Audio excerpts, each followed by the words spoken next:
Kinuwestiyon ng ilang mambabatas kung bakit nasimot ang confidential at intelligence funds ng Office of the President noong isang taon.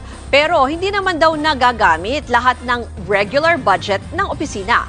Narito ang Express Report ni Marian Enriquez.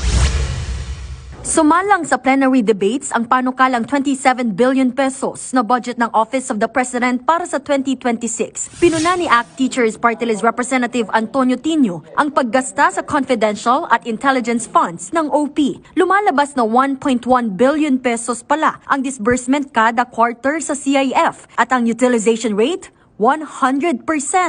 Ni isang kusing ay walang natitira po sa cash disbursements. Every single peso is spent.